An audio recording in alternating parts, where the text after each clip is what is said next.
কি লিখলি এটা? ইনফিনিটিভ, এক প্রকার নন ফাইনাইট ভার্ব। 2 নাম্বার কি বললি? ভার্বের আগে টু যোগ করে গঠিত হয়। 3 নাম্বার লেখো বাংলায় তে যোগ করে গঠিত হয়। বাংলায় তে যোগ করে গঠিত হয়। হ্যাঁ, তয়কার তেটা কোটেশনের মধ্যে রাখবি।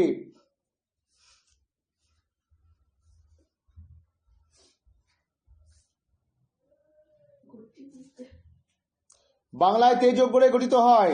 যেমন লেখো টু গো, ব্র্যাকেটে লিখবি যেতে, টু কাম আসতে, টু ইট খেতে। একটা উদাহরণ লেখ, একটা উদাহরণ লিখে নে। He came to me, stop দে, he wanted to get some help. বাংলা মানে দেখ হচ্ছে সে আমার কাছে এসেছিল, সে আমার কাছ থেকে কিছু সাহায্য চাইতে এসেছিল। এরপর অ্যান্সার লাগাবি সময় লেখ he came to me to get some help. To গেটের তলায় দাগ দিবি, ওটা ইনফিনিটিভ। এরপর হচ্ছে প্রেজেন্ট পার্টিসিপল। 2 নাম্বার দে প্রেজেন্ট পার্টিসিপল, ইনফিনিটিভটা হয়ে গেল। প্রেজেন্ট পার্টিসিপল লেখো, তাড়াতাড়ি কর। হ্যাঁ, প্রেজেন্ট পার্টিসিপল লেখো। প্রেজেন্ট পার্টিসিপল ইয়া এক প্রকার non finite verb, 1 number. 2 number লিখো এটি ভার্ব প্লাস অ্যাডজেক্টিভের কাজ করে। 2 নাম্বার হচ্ছে এটি ভার্ব প্লাস অ্যাডজেক্টিভের কাজ করে। 3 নাম্বার লিখো ভার্বের সঙ্গে আইএনজি যোগ করে গঠিত হয়। 4 নাম্বার লিখো নাউন বা প্রোনাউনের ঠিক আগে বা পরে বসে অ্যাডজেক্টিভের মতো কাজ করে। 4 নাম্বার লেখ প্রেজেন্ট পার্টিসিপল নাউন বা প্রোনাউনের ঠিক আগে বা পরে বসে অ্যাডজেক্টিভের মতো কাজ করে।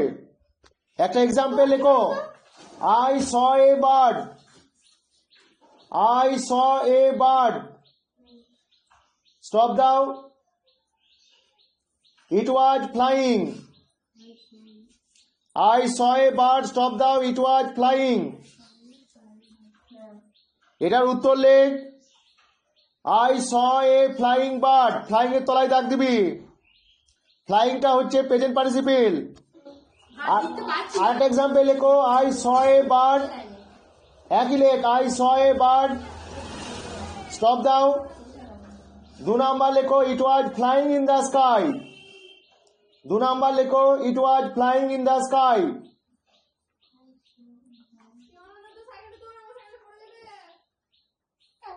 অ্যান্সার লেখ I saw a bird flying in the sky.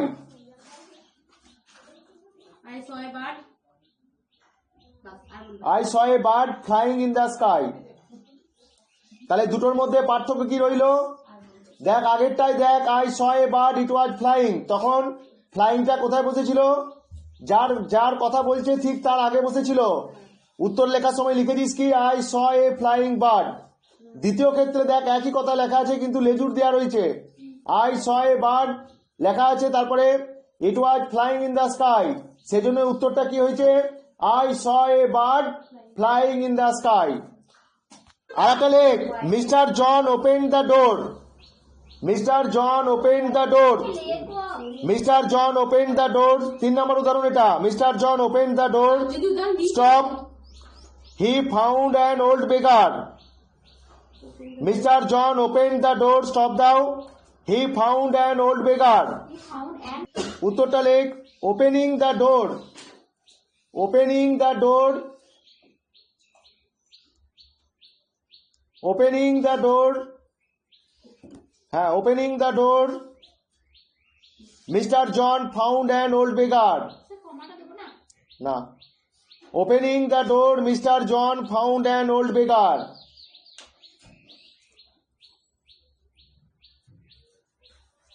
Conclusion টেনে দে। অর্থাৎ লেখো, নিচে লেখো পরে অর্থাৎ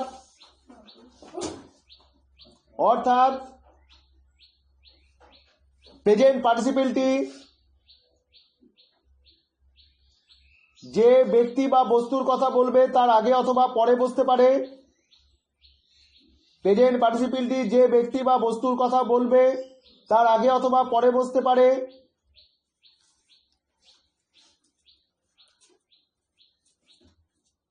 আবার কখনো কখনো বাক্যের প্রথমে বসিয়েও করা যেতে পারে। আবার কখনো কখনো বাক্যের প্রথমে বসিয়েও করা যেতে পারে।